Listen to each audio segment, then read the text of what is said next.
Welcome to Azzadous Studios. Today we're going to be taking a beginner-friendly look at compression. I'm going to be using the Drawmer DL241 that I've got in this rack here. The concept and terminology is still the same on any software compressor, so let's get right into it. Okay, so we're just looking at the compressor part, the threshold, the ratio, the attack, the release, and the makeup gain. Okay, so the threshold is the level at which the signal entering the compressor needs to be at for the compressor to activate. As you can see, we're getting about 1 dB of gain reduction. This is because the level of the signal that's coming into the compressor is higher than the threshold is set. Okay, so the ratio, at the moment we're on 2:1. This means that for any 2 dB peak that goes over the threshold level, we'll only see 1 dB of volume increase on the output. So if we have a 3:1 ratio, for every 3 dB peak, we'll only see 1 dB of increase at the end. So the higher the ratio, the more compression we're getting on the peaks that go over the threshold level.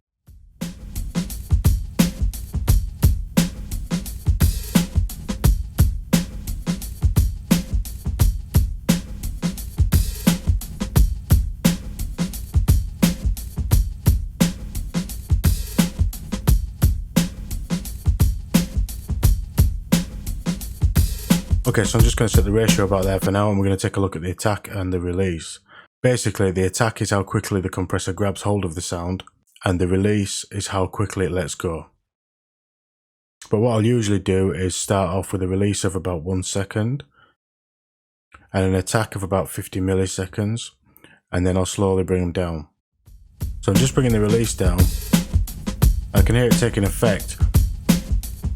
It's letting go of the sound much quicker. So what I'm going to do now is really push the compressor so you can hear the difference between a slow, fast attack and release. So I'm going to push the threshold right up. So we're getting quite a lot of gain reduction there, about 6 to 10 dB. And then when I bring the release up,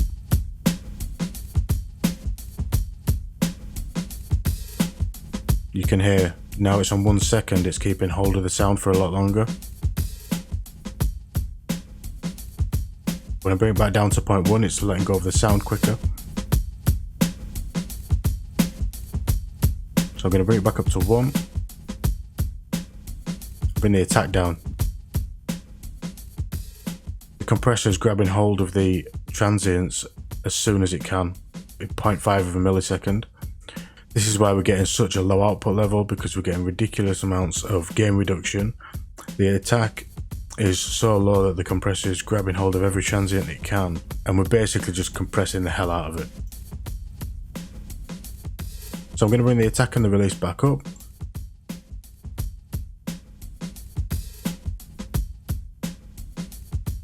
And I'm just going to try and find a sweet spot with the attack.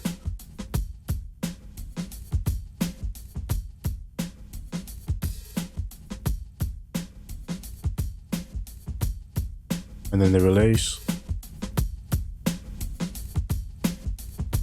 There's a spot there where it's really starting to pop. Just going to bring the threshold back a little bit.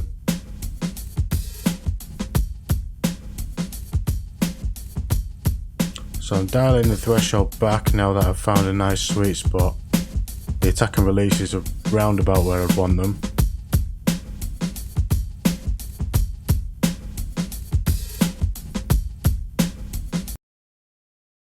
So as you can tell, when I bypass the signal, the uncompressed signal is much louder than the compressed signal. So to emphasize this, I'm just going to bring the threshold back up again. And as you can see now, we're getting a much lower output level than our uncompressed signal. So this is what we use the makeup gain for, to bring our compressed signal back up to match the uncompressed signal. So I'm just going to bring this up quite a bit. And I'm going to flick between the bypassed.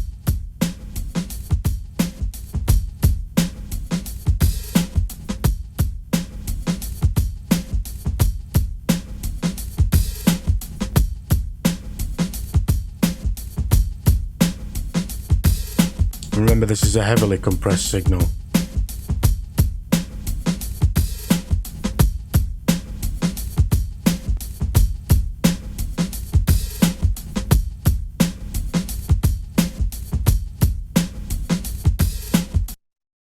Okay, so now we're going to take a look at another example, a bass guitar.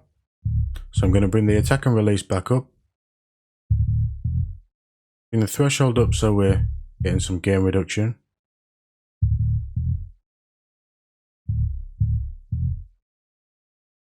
And then I'm going to bring the release down a little bit.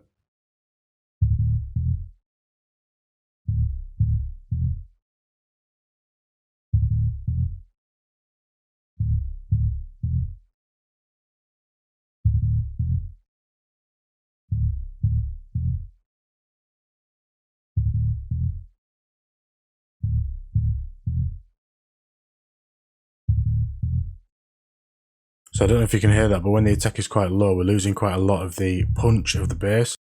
This is because the compressor is grabbing hold of the bass so quickly that we're losing that initial transient. So I'm just going to play with the settings a little bit now just to get the signal sounding how I want it.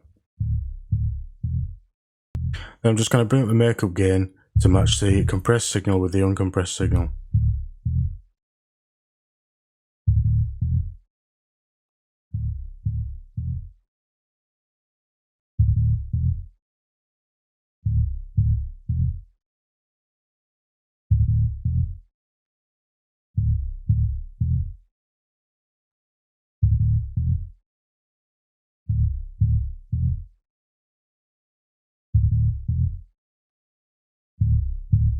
So thanks for watching. I hope that's cleared up some questions on compression. If you like this video, like and share, and remember to subscribe and ring the bell to keep up to date with future videos. See you next time.